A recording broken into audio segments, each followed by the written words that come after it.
Merci Stéphanie. Bonjour, donc bienvenue à tous à cette session informatique et téléphonie.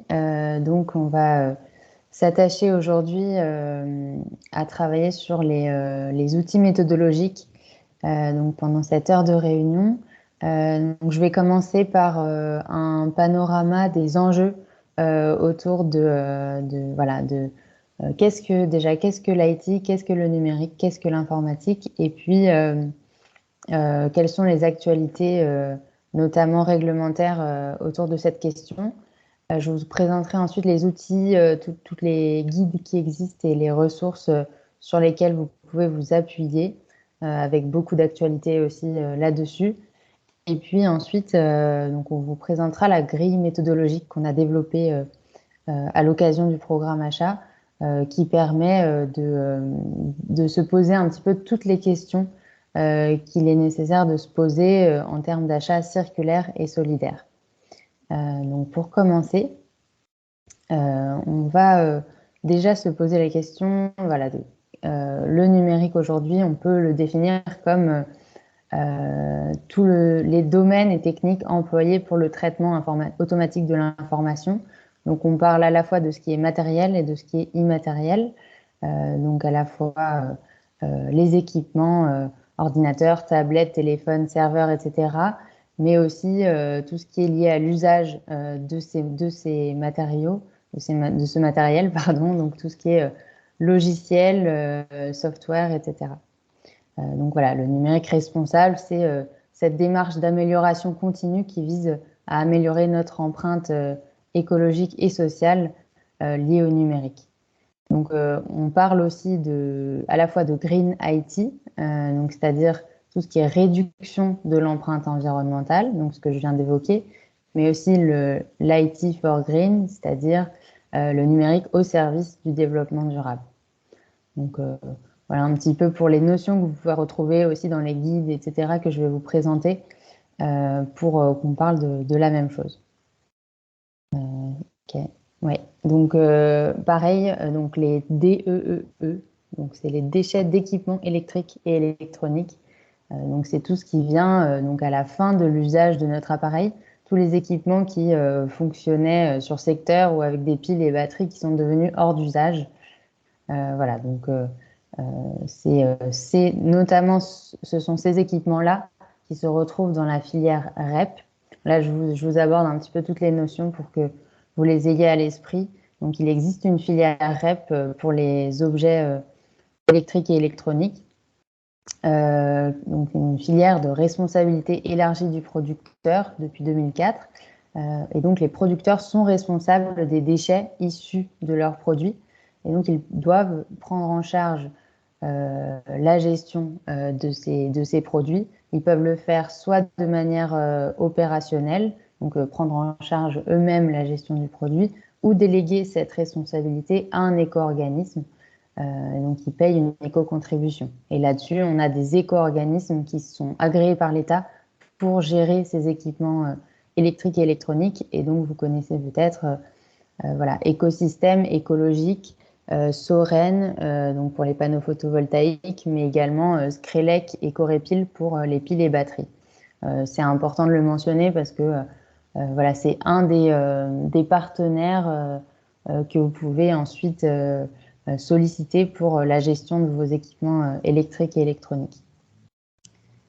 Ensuite, donc, je vais passer à quelques chiffres pour avoir un petit aperçu voilà, du numérique et de son impact aujourd'hui au niveau mondial et au niveau national. Donc, en 2019, l'univers numérique mondial donc, était constitué de 34 milliards d'équipements, c'est-à-dire quasiment donc, 8 équipements par utilisateur. Sachant que ce taux d'équipement cache de très fortes disparités selon les zones géographiques. Donc voilà, c'est un très grand nombre d'équipements qui est concentré plutôt voilà, dans les pays occidentaux notamment.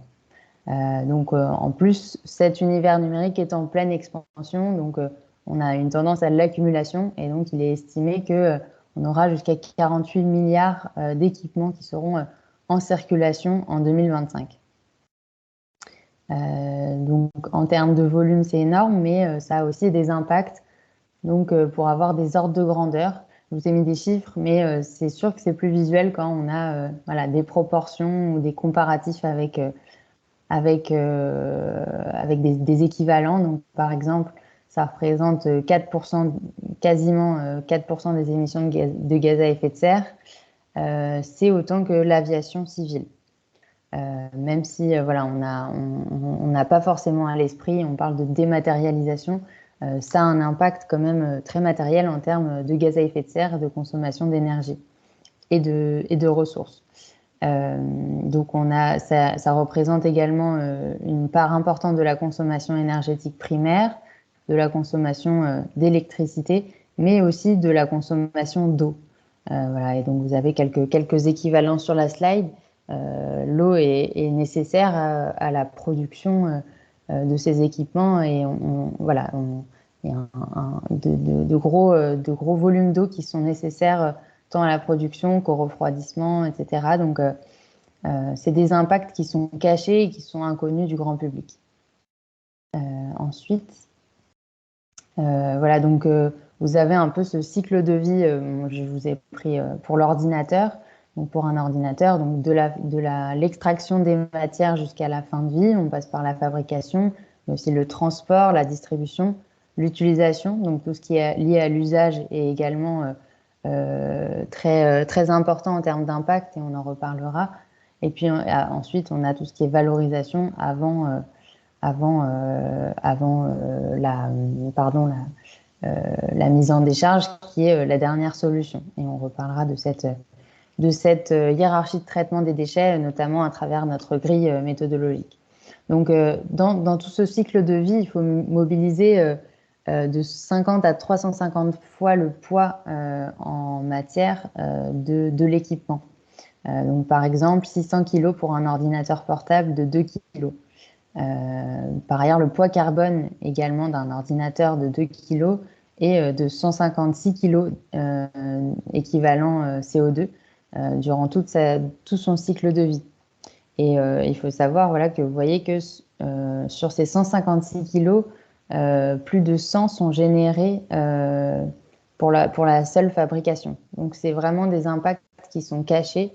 Et pour un petit équipement, on a un coût environnemental énorme avant l'utilisation. Donc il faut vraiment l'avoir à l'esprit quand je vais analyser la grille, c'est-à-dire que on va vraiment chercher déjà à éviter l'utilisation de nouveaux équipements et essayer d'optimiser au maximum le parc informatique déjà présent sur site avant de réfléchir à acheter voilà, des équipements basse consommation, etc. C'est très bien, mais il y a un coût environnemental énorme avant toute utilisation. Ouais. Voilà, pour juste, bon, peut-être que cette slide prendra du temps à comprendre à chacun, mais je vais juste vous donner quelques éléments. Voilà, donc en fait, pour ces équipements électriques et électroniques, on a besoin de composants complexes, de métaux rares qui connaissent des risques de rupture d'approvisionnement et de disponibilité à moyen terme. Déjà, ces matières ne sont pas extraites sur le territoire national ni européen, mais plutôt en Chine, en Inde, au Vietnam, en Afrique, comme au Congo par exemple, mais encore en Russie. Donc voilà, avec les tensions géopolitiques que l'on connaît avec ces pays. Donc le tantal, par exemple, qui est un élément clé des équipements numériques, mais aussi le cobalt, le cuivre ou l'indium, qui sont voilà, des composants qui ont des risques croissants de rupture d'approvisionnement et sur lesquels on se pose beaucoup de questions, mais qui sont indispensables à la fabrication de puces électroniques, d'ordinateurs, voilà, de tablettes, etc. Donc ces minerais sont identifiés par l'Union européenne notamment, et l'indium pourrait par exemple disparaître dans quelques décennies. Et il est indispensable par exemple à tout ce qui est tactile. Voilà, donc c'est des choses qu'il faut avoir à l'esprit quand on pense à renouveler entièrement son parc de matériel informatique. Voilà pour ces quelques éléments d'enjeu. On pourra en citer beaucoup, mais voilà, pour avoir quelques notions à l'esprit et Eva vous évoquera aussi les aspects sociaux après. Bien sûr, voilà, c'est souvent produit dans des conditions sociales très, très discutables. Donc, voilà, je n'aborde pas trop cette question, mais bien sûr, elle est très importante également. Donc maintenant, je vais vous faire un panorama des enjeux réglementaires. On a une actualité réglementaire très riche en la matière. Euh, alors pour ça, voilà, une petite infographie, notamment en matière d'information du consommateur. On a un nouvel indice de réparabilité qui a été mis en place en janvier de l'année dernière. Depuis cette année, il y a des sanctions s'il n'apparaît pas sur les produits. Selon 5 critères, donc on a en fait voilà, une note sur 10 qui est donnée aux appareils selon donc, par exemple, ces questions-là. Combien de temps les pièces détachées sont-elles disponibles? Quel est leur prix? Quel est le prix de ces pièces détachées par rapport au prix du produit neuf? Est-ce que le produit est facilement démontable? Et est-ce que la documentation technique, c'est-à-dire expliquer comment réparer cet appareil, est-ce que cette documentation est-elle aisément accessible? Euh, donc, par contre, cet indice de réparabilité a vocation à s'étendre à beaucoup de produits. Aujourd'hui, il est circonscrit à certains équipements. Donc, en ce qui nous concerne aujourd'hui, les téléviseurs, les smartphones, les ordinateurs portables. Il est étendu cette année à d'autres produits, lave-linge, aspirateurs, etc. Mais ça nous concerne moins aujourd'hui. En matière de consommation Internet aussi, les fournisseurs de réseaux sont tenus d'informer les abonnés des quantités de données qu'ils consomment au cours de leur abonnement et d'indiquer l'équivalent en émissions de gaz à effet de serre. Voilà. Après, c'est vraiment purement informatif et je vous avoue qu'avoir le montant, le total des émissions de gaz à effet de serre en tonnes est peu parlant aussi pour le consommateur. Donc voilà, il y a des choses aussi à améliorer, mais c'est un bon début. En matière d'obsolescence logicielle aussi, alors déjà, il faut savoir que l'obsolescence programmée, c'est toute technique qui vise à réduire la durée de vie d'un produit. Donc cette obsolescence programmée est interdite depuis 2015. Et la loi économie circulaire a complété ce principe en interdisant toute pratique qui limite à un professionnel de la réparation l'accès aux pièces détachées, les modes d'emploi, les informations techniques, les équipements et les logiciels qui permettent la réparation des produits. Donc, en plus de ça, la loi AGEC vient étendre cette interdiction d'obsolescence programmée à l'obsolescence logicielle. Donc, c'est toutes les pratiques qui visent à limiter les possibilités d'usage d'un appareil numérique. Donc, en raison, par exemple, de l'indisponibilité ou d'un logiciel ou un dysfonctionnement de logiciel. Et ce délit est puni de 2 ans d'emprisonnement et 300 000 € d'amende. Par ailleurs, on a une extension de la garantie légale de conformité, parce que voilà, souvent on se pose la question de la qualité des équipements reconditionnés, de seconde main, réparés, etc. Donc pour tous les appareils ayant fait l'objet d'une réparation dans le cadre d'une garantie légale de conformité, donc on a cette garantie de 2 ans qui est légale pour tous les équipements électriques et électroniques. Là, on a une extension de la garantie de 6 mois lorsque le produit est réparé. Et je vais terminer un peu Alors, oui, sur la slide d'après, je crois, il y a encore d'autres points, voilà. On a également l'obligation pour les fabricants et les vendeurs d'informer de la durée au cours de laquelle les mises à jour de logiciels restent compatibles avec un usage normal de l'appareil. Et puis, comme je vous l'ai dit, donc, il y a cette filière REP, cette filière de responsabilité élargie du producteur sur les équipements électriques et électroniques. Et avec cette loi économie circulaire, les plateformes de e-commerce, donc tout ce qui est bon, je ne veux pas forcément citer de plateformes de e-commerce, mais vous les connaissez, sont également concernés.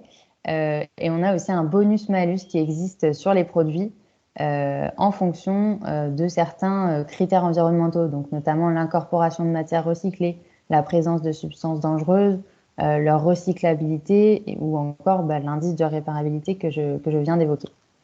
Et je vais terminer par la commande publique qui nous concerne aujourd'hui. On a un fameux article 58 de la loi économie circulaire selon lequel les acheteurs publics, donc l'État, les collectivités et leurs groupements, ont l'obligation d'acquérir des biens issus du réemploi ou de la réutilisation ou qui comportent des matières recyclées. Donc là, pour les équipements informatiques, les personnes publiques doivent acquérir au moins 20% d'équipements informatiques issus du réemploi chaque année. Voilà, dans le montant total annuel de leurs dépenses. Donc, par exemple, sur 1 000 € d'équipements informatiques acquis sur l'année 2022, au moins 200 € de produits devront être issus du réemploi ou de la réutilisation, donc en seconde vie. Et puis, les administrations doivent favoriser l'acquisition de logiciels éco-conçus, c'est dans la loi économie circulaire également. Ces logiciels qui permettent de limiter la consommation énergétique. Donc, c'est un principe qui est inscrit dans la loi, qui n'a pas forcément d'application pratique, mais sur lequel les administrations peuvent se reposer pour leur achat de logiciels. Voilà. Donc ensuite, oui, je vais pas forcément m'appesantir, mais il y a énormément de dispositions dans cette loi. On a effectivement aussi la possibilité de recourir aux dons pour les personnes publiques. Là-dessus, juste pour savoir que, donc, en dérogation au principe, ça s'appelle d'incessibilité à vil prix des biens publics, c'est-à-dire que les personnes publiques ne peuvent pas donner gratuitement les biens achetés avec des deniers publics. Mais là, on a différentes possibilités qui s'ouvrent, notamment en vue d'un réemploi de ces équipements. Et donc, les services de l'État et les établissements publics, comme les collectivités, peuvent céder du matériel informatique à des associations reconnues d'utilité publique et des associations de soutien scolaire. Donc voilà, c'est bon de le savoir également. Donc on va passer maintenant à la partie ressources. Donc pour vous évoquer quelques-unes des ressources qui existent là-dessus. Ouais, merci beaucoup. Donc voilà, sur les guides et ressources, on a notamment de nouveaux guides qui sont parus cette année. Donc un guide pratique pour les achats numériques responsables qui a été publié en avril 2022. Qui est une mine d'or d'informations sur les achats numériques responsables avec les différentes étapes à suivre, des clauses, etc., qui est très intéressant à parcourir et qui est assez pédagogique. On a également un guide des bonnes pratiques du numérique responsable. Donc la différence est que le premier est vraiment axé achat et le deuxième est plus sur l'usage. Et comme je vous l'ai évoqué, c'est une part importante de l'impact du produit. Donc là-dessus également, ne pas hésiter à le parcourir. Ensuite, on a également l'ADEME qui a développé un référentiel avec des fiches permettant de calculer l'impact environnemental des produits. Et on a ensuite ces fiches pratiques par famille d'achat qui est vraiment très bien fait. Et donc, je vous conseille d'aller voir. Donc, comme vous le voyez, donc là, on vous a mis un imprimé écran. On a en matière de matériel bureautique, solutions d'impression, réseau et télécom, etc. On a vraiment des fiches pratiques avec les questions à se poser en termes de labels, de relations avec les fournisseurs, etc. Donc, je vous conseille vraiment d'aller voir ces ressources-là qui sont très intéressantes pour notre sujet d'aujourd'hui. Et ensuite, on a donc d'autres guides que je vous ai mis également pour information. Le premier, je crois, est payant. Donc, bon, c'est 10 euros. Mais voilà, c'est plus grand public. Donc, je vous conseille plus les guides précédents. Mais c'est bien de l'avoir également. On a aussi ce guide sur la face cachée du numérique. Là, c'est plus des grands chiffres, voilà, pour découvrir le sujet et faire découvrir à vos collègues, par exemple, le sujet. Donc voilà, par exemple, qui évoque que il faut en moyenne 15 000 kilomètres pour un mail, enfin, de parcours pour un mail pour arriver à la boîte mail du destinataire, même si votre collègue est en face de vous, le mail parcourt 15 000 kilomètres en moyenne. Et puis, on a un guide des labels RSE et du numérique responsable également qui est intéressant, voilà, qui est un guide des labels axé sur le numérique. Donc, c'est aussi intéressant de le parcourir. On vous enverra bien sûr le support de présentation. Vous pourrez le retrouver surtout sur la page rapide, voilà, sur le guide de ressources. Voilà pour cette partie-là. Je vous ai mis également des clauses développées par l'outil La Clause Verte, donc qui est un outil développé en partenariat avec l'Institut de l'économie circulaire. Donc c'est un outil qui développe en fait des clauses en partenariat avec d'autres acteurs qui peuvent être utilisées par les acheteurs publics comme privés, mais les acheteurs publics également sans risque juridique.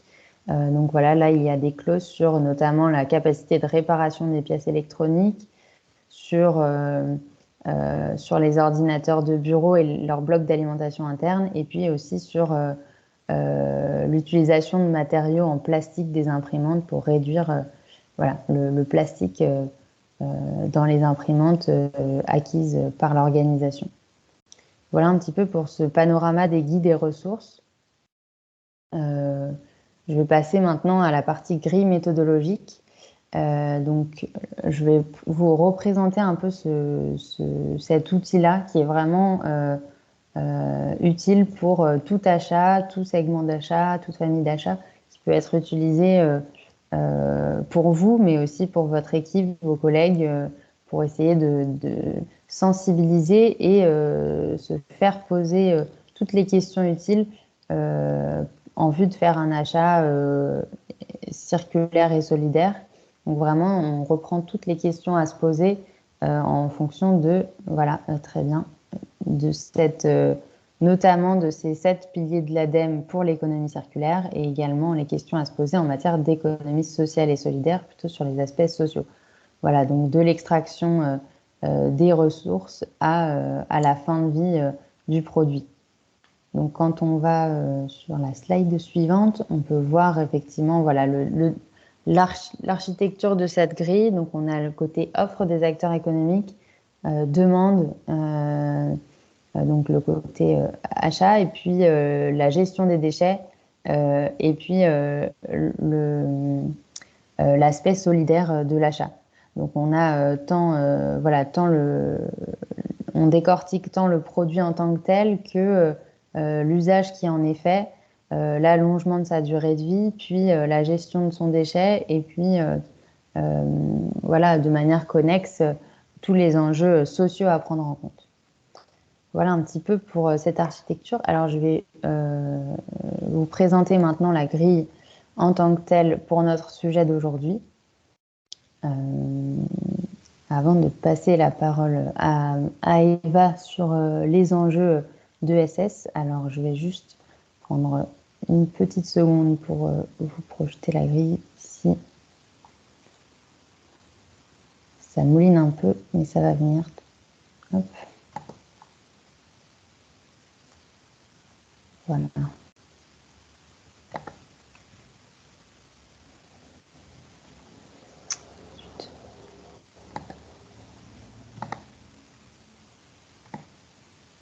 Je m'excuse pour cette petite pause. Hop. Pourquoi ça ne marche pas? Hop. Voilà.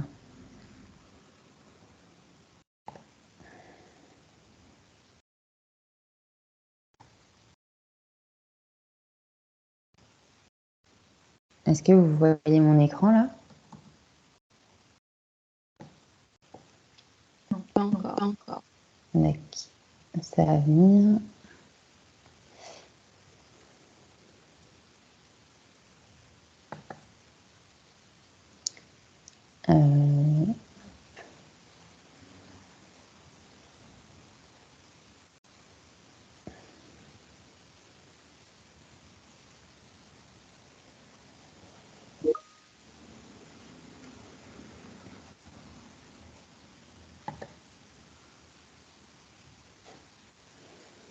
Je la partage.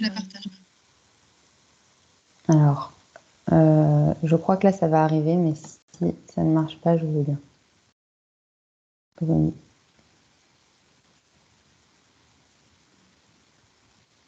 Est-ce que c'est bon là? Je me fais lâcher par mon équipement informatique. Ça y est. Là, c'est Oui, bon. c'est bon. Ok. Zut, ça va revenir. Voilà. Tout le monde voit bien le tableau Excel? Oui, c'est bon. Super. Bon. Alors, j'ai l'impression qu'il fallait y aller lentement. Ok. Donc, voici la grille que je vous ai présentée un petit peu dans son architecture. Donc là, on l'a remplie pour l'occasion. Donc, vous voyez, on a écrit famille d'achat IT, mais cette grille, ce tableau, vous pouvez l'utiliser comme bon vous semble ensuite. Donc voilà, on peut voir, donc là on a mis les secteurs concernés et on va prendre un petit peu, voilà, catégorie par catégorie. Donc sur l'approvisionnement durable, sur le côté offre des acteurs économiques et l'approvisionnement durable, donc en amont de la chaîne, les questions à se poser. Donc dès l'extraction des matières premières, je me suis permis déjà de vous mettre, alors je vais zoomer un peu, je me suis permis de vous mettre que avant chaque achat, déjà il faut vérifier que le produit recherché n'est pas déjà en stock. Donc avec cette volonté de réduire le nombre d'équipements en circulation et d'éviter le suréquipement. Voilà, pour adapter aussi l'équipement aux besoins, ne pas acheter des produits ultra performants pour des usages qui n'ont besoin que d'un tableur Excel et une fiche Word. Et puis, voilà, donc ça, c'est vraiment en amont de se poser les questions de son besoin. Est-ce qu'on a vraiment besoin de ce produit? Mais après, voilà, sur notre sujet produit, s'assurer de la composition du produit, c'est-à-dire privilégier des alliages simples, donc limiter les quantités de matières utilisées, notamment de matières plastiques. Voilà, se renseigner également sur l'origine des produits, les conditions environnementales de l'extraction des matières. Donc voilà, je vous mentionnais les besoins en eau, mais également la pollution des sols, les enjeux de raréfaction des ressources, les enjeux d'utilisation d'énergie fossile et les émissions de gaz à effet de serre. Donc voilà, par exemple, vous avez l'outil la clause verte que je vous ai présenté qui propose une clause en la matière. Vraiment se poser toutes les questions que j'ai évoquées précédemment sur la composition du produit. Ensuite, vérifier que ces équipements sont éco-conçus en vue d'être démontables, qui peuvent être démontables. Il y a certains, par exemple, smartphones qui ne le sont pas, donc réfléchir à leur démontabilité et penser aussi à la recyclabilité des matériaux. De nombreux plastiques notamment ne sont pas recyclables. Donc réfléchir à ça. Après, en termes d'équipement, l'équipement informatique en tant que tel, on a en France un fort taux de recyclabilité, de recyclage de ces équipements-là. Donc, selon Écologique, on est aux alentours de 78%, si je ne me trompe pas. On a quand même des techniques assez élaborées ensuite en termes de recyclage, mais par exemple, tout ce qui est plastique, etc., la démontabilité, il y a quand même de nombreux équipements qui ne le sont pas. Donc, il faut réfléchir aussi au global, pas seulement aussi à la puce électronique, mais tout ce qui comporte comporte le produit, donc également de nombreuses matières plastiques aussi souvent dans ces équipements. La possibilité d'intégration de matières recyclées également, ben là je vous mentionne également le plastique. Ensuite on a tout ce qui est les matériaux issus du réemploi ou de la réutilisation. Donc là-dessus, avant d'aller acheter une flotte informatique de produits neufs, on peut se renseigner sur les équipements informatiques qui sont reconditionnés, mis à jour avec les mêmes garanties et les mêmes logiciels, voilà, les derniers logiciels comme les équipements neufs. Donc là-dessus, on a différents fournisseurs qui se positionnent sur le marché des équipements professionnels qui se développent beaucoup. Je vous en ai mis un, voilà, Résiliente, mais il y en a de nombreux. On peut penser également à Cordon Electronics, par exemple. Voilà, il y a de nombreuses possibilités d'offres de produits reconditionnés issus du réemploi qui se développent de plus en plus, notamment avec cette nouvelle obligation liée à la loi économie circulaire. Voilà, après, en termes de matériaux biosourcés, ça peut être compliqué là-dessus. Enfin, voilà, le caractère biosourcé, c'est qui provient d'une origine naturelle. Bon, là, c'est moins pertinent en la matière. En termes de réversibilité des usages, modularité, pareil, on peut réfléchir à se fournir en matériel qui peut être utilisé ensuite par les employés pour un usage personnel, par exemple à la fin de l'usage professionnel. Voilà, réfléchir à la deuxième vie de l'équipement acheté. Pas seulement pour les 2-3 prochaines années, mais ensuite, que va-t-il devenir? Est-ce qu'il peut avoir un autre usage? Et si oui, on peut peut-être adapter l'achat de l'équipement en fonction. En termes de réparabilité aussi, je vous mentionnais l'indice de réparabilité.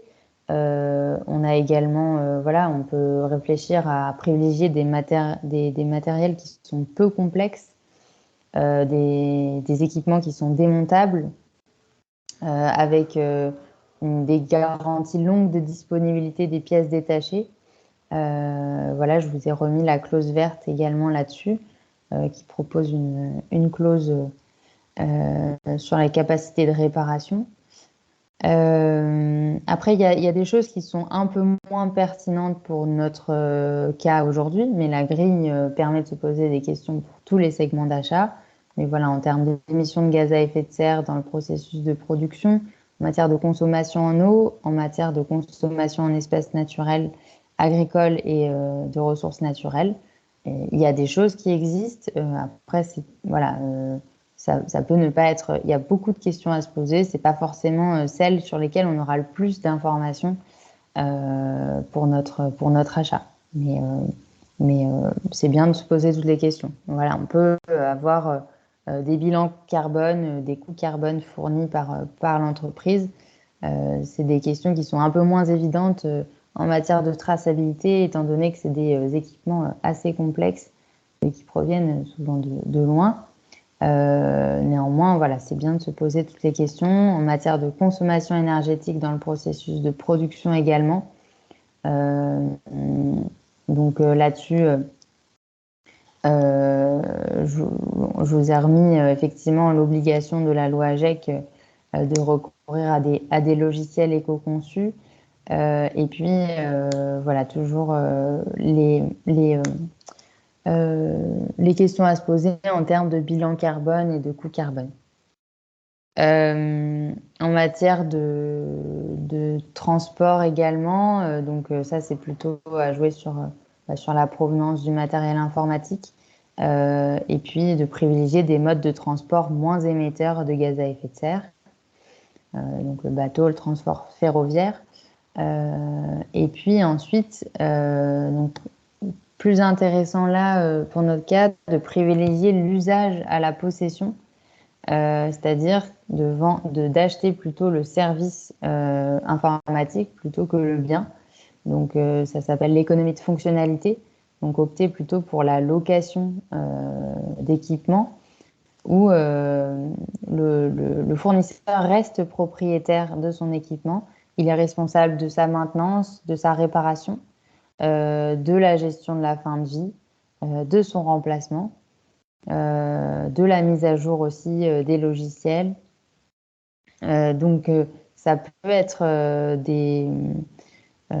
voilà, des solutions intéressantes et il y a des acteurs qui se positionnent sur ces offres-là pour les professionnels. On peut réfléchir au-delà de l'économie de fonctionnalité, même si on achète le bien, de réfléchir à justement ces services de maintenance, de mise à jour de logiciels, préventive, voilà, de protection, de formation aussi des employés à l'usage pour allonger la durée de vie de l'équipement. J'anticipe peut-être sur la suite, mais voilà, de réfléchir un petit peu sur le service plus largement que sur l'acquisition du matériel. Qu'est-ce qu'on peut m'apporter aussi pour la suite pour faire durer le matériel le plus longtemps possible. Qui ne revient pas forcément plus cher aussi à la fin. Donc voilà, c'est des solutions à envisager. Je vais ensuite passer à la partie plus usage, donc usage de l'équipement. Donc on passe dans la partie demande et comportement, les comportements des consommateurs, donc l'usage. Donc là-dessus, intégrer par exemple des clauses environnementales lors du choix d'un prestataire d'hébergement, donc voilà, qui a un hébergement qui connaît un refroidissement des serveurs avec des solutions économes en énergie en fonction de la localisation des serveurs par exemple. Donc là, je vous ai remis la clause verte. Donc là, il y a à la fois à l'achat, réfléchir à l'équipement en tant que fort consommateur ou non d'énergie, mais aussi réfléchir à l'usage de ce produit acheté, qui est donc aussi une grande partie de l'empreinte environnementale. Donc là-dessus, on peut optimiser l'architecture de nos centres de données en interne, former les agents à une utilisation sobre en énergie, sur notamment le tri des mails, les dossiers inutilisés, de ne pas laisser les appareils allumés continuellement et d'opérer aussi voilà, des opérations de maintenance. Ça peut être des opérations de maintenance ponctuelles, ce qui nous amène à la suite. Voilà, de protéger les équipements contre les virus, de désinstaller les logiciels inutiles, de stocker et d'archiver les données également, et puis de privilégier la réparation au remplacement également en cas de panne. Donc là-dessus, réparer le matériel autant que possible. Donc là-dessus, il y a une offre assez pléthorique de réparateurs sur le marché qui se développe de plus en plus.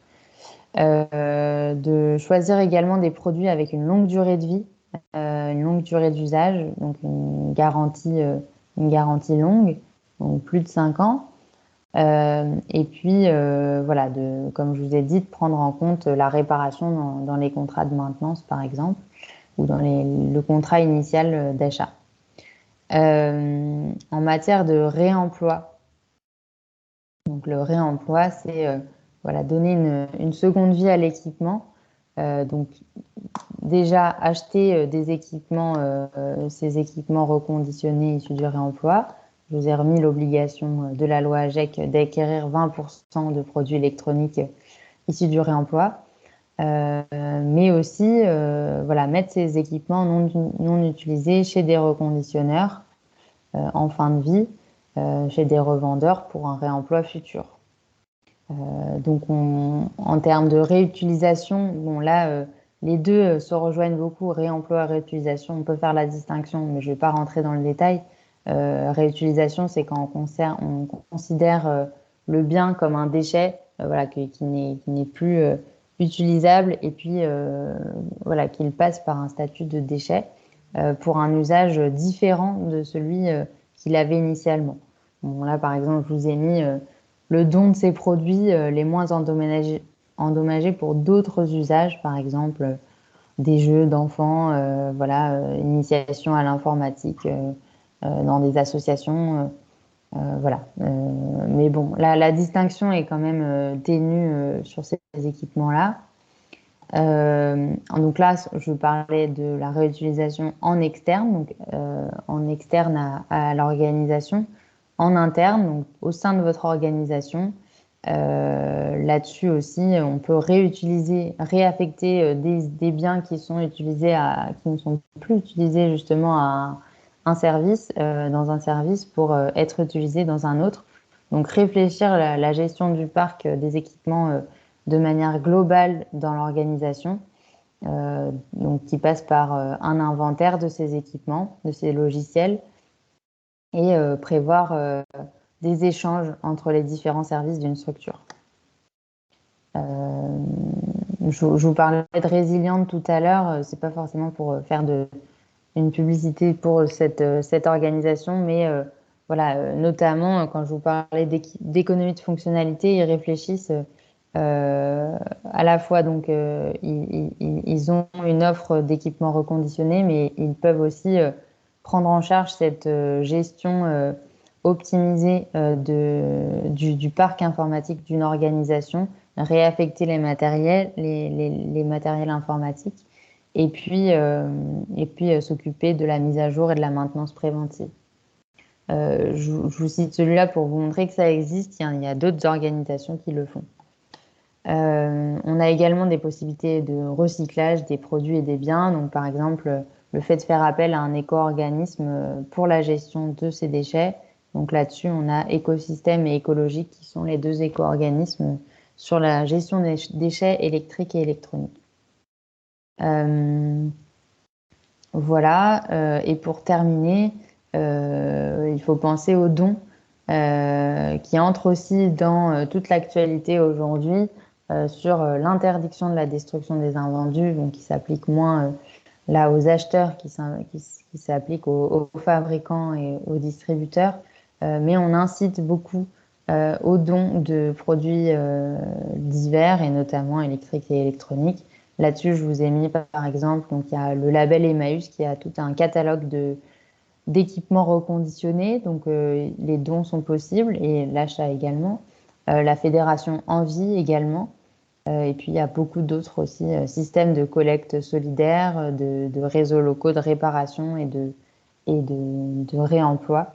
Donc voilà, pensez aussi aux dons de ces matériaux quand ils sont en bon état, enfin, quand ils ne sont pas en trop mauvais état. Ils peuvent tout à fait être réutilisés par d'autres organisations ou pour d'autres usages. Voilà pour cette partie-là. Je vais passer maintenant la parole à Eva sur la partie ESS. Oui, Eva, merci. Super. Merci beaucoup, Marline. Ah, j'ai un écho avec mon micro, c'est très désagréable. Une petite seconde. Est-ce que vous m'entendez? Oui, très bien. Super, parce que j'ai tout le monde qui est figé de mon côté, mais super, si vous m'entendez, c'est parfait. Donc voilà, on va regarder ensemble sur cette grille les deux aspects sociaux qui ont été développés, donc tout ce qui est potentiel ESS et tous les aspects vraiment plutôt socialement responsables. Donc en matière de potentiel ESS, il faut savoir déjà que cette famille d'achats informatique est très propice à l'ESS puisque historiquement, les entreprises solidaires et notamment les entreprises adaptées se sont positionnées sur ces activités-là. On va d'ailleurs retrouver en fait les enjeux d'économie circulaire que Marline nous a présentés, en tout cas partiellement, sur tout ce qui est en tout cas activité d'allongement de la durée de vie. Ces entreprises adaptées, elles se positionnent vraiment sur ces segments d'achat-là, notamment tout ce qui est reconditionnement de matériel informatique. Donc ça se traduit par des activités de nettoyage, de réparation et de reconditionnement des parcs informatiques. Donc en 2 temps, d'abord le rachat de parcs informatiques, puis du coup on a la fourniture de matériel reconditionné. Donc c'est vraiment des acteurs auxquels il faut penser quand on va se fournir en matériel informatique, mais également voilà, quand on veut renouveler son parc, qu'est-ce qu'on peut faire de ces équipements? Eh ben, les acteurs de l'ESS sont présents en nombre pour s'en occuper. Ça passe également par toutes ces activités de maintenance, donc vraiment dans une logique de lutte contre l'obsolescence programmée. Les acteurs de l'ESS, ils sont également compétents pour toutes ces interventions pour permettre l'allongement de la durée de vie des équipements. De manière un peu plus anecdotique, enfin en tout cas sur des prestations plus annexes à la fourniture de matériel, on va également retrouver de l'ESS sur tout ce qui est prestations informatiques, donc tout ce qui est développement web, création de sites internet, graphisme, c'est également des acteurs qui sont compétents sur ces prestations-là. Et puis un peu dans cette continuité de l'ADN social, si je peux dire ça comme ça, des entreprises de l'ESS, on va également retrouver toutes ces activités de formation à la maîtrise d'outils numériques, donc dans une logique un peu de lutte contre la fracture numérique. Là, pour le coup, ça sera plutôt des entreprises du secteur de l'insertion qu'on retrouvera sur ce type d'activité. En matière d'acteurs mobilisables connus, je peux citer notamment ATF, Gaia et Ecoder, qui sont 2 entreprises adaptées qui proposent du coup des activités de reconditionnement informatique. Mais ce n'est pas tout à fait le sujet du jour, puisqu'on aura un webinaire dédié à la fois à des retours d'expérience acheteurs, mais également à la présentation de différents porteurs de solutions de l'ESS sur cette thématique de l'informatique. Marline, si tu veux bien descendre un tout petit peu pour que je puisse passer aux enjeux sociaux. Donc on les a mentionnés assez rapidement, mais évidemment, quand on parle d'informatique, on ne peut pas omettre tout ce qui touche aux conditions de travail, puisque sur de la fourniture, en tout cas de matériel neuf, la production de matériel informatique est très très majoritairement délocalisée, notamment en Asie. Ça implique qu'il faut avoir une attention particulière aux conditions de travail sur toute la chaîne de valeur. Et pour ceci, on peut notamment demander à ces potentiels fournisseurs la méthodologie qu'ils mettent en place pour les audits sociaux. Ça, en fait, c'est un élément qu'on peut transposer sur différents segments d'achat lorsque la production est délocalisée et qu'il y a assez peu de moyens de contrôle direct, en tout cas, du donneur d'ordre sur les fournisseurs et ses sous-traitants. Et Marline a également mentionné ce guide sur les achats numériques responsables, qui est aussi très détaillé et très complet sur la partie traçabilité sociale de la chaîne d'approvisionnement. Donc je vous encourage vivement à aller y jeter un œil sur cet aspect-là. Et puis, je voulais aussi attirer votre attention sur un point qui me semble quand même important, plutôt sur tout ce qui est du coup prestations informatiques, donc développement web, etc., sur l'égalité femmes-hommes, puisque ça reste quand même un secteur qui est très largement masculin. Donc il faudra essayer de s'assurer au maximum du respect des obligations en matière d'égalité professionnelle, que ce soit en matière d'égalité salariale ou autre enjeu. Alors en matière de santé-sécurité au travail, je ne souhaitais pas forcément rentrer dans ce détail-là, mais plutôt sur les enjeux de santé, sécurité des consommateurs, puisque bon, je pense qu'on est tous un petit peu conscients que l'utilisation de matériel informatique et notamment d'écrans sur la longue durée, ça peut avoir des impacts sur la santé, notamment sur la fatigue visuelle, et ça peut provoquer aussi des troubles musculo-squelettiques qui sont liés à la posture. Donc vous allez me dire quel est le lien à faire avec les achats, mais on peut tout à fait essayer de réfléchir aussi en matière d'usage à comment intégrer ces préoccupations dans la définition du besoin, notamment en réfléchissant à l'ergonomie des postes de travail, et tout en restant dans cette logique d'économie circulaire et de ne pas accumuler des équipements. On va pouvoir alors se poser les bonnes questions sur est-ce que les équipements ne sont pas déjà présents dans l'organisation. Mais en tout cas, en matière d'achat, on peut aussi réfléchir à est-ce que j'aurais pas besoin, par exemple, de double écran pour mes collaborateurs? Est-ce qu'on peut intégrer des spécifications techniques sur la résolution des images? Est-ce qu'on ne peut pas plutôt privilégier des souris ergonomiques plutôt que des souris classiques? Voilà, c'est quelques éléments qui touchent plutôt à l'usage qu'on en fait, qui peuvent être intégrés dans la définition des besoins. Voilà pour les enjeux solidaires et sociaux sur la grille. Je pense qu'on peut rebasculer du coup sur les slides pour lesquels je vais essayer de détailler assez rapidement les différents leviers qui existent en matière d'achat solidaire.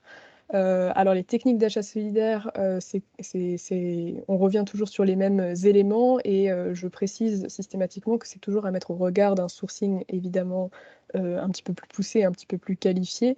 Mais pour vous donner des idées, un petit peu des grandes tendances qu'on peut intégrer dans sa réflexion. Dès la définition du besoin, il va falloir intégrer cette logique de gestion de la fin de vie. C'est-à-dire qu'il va falloir réfléchir à comment on gère la reprise du parc informatique. Notamment, on peut le faire par des acteurs de l'ESS, comme je le disais tout à l'heure.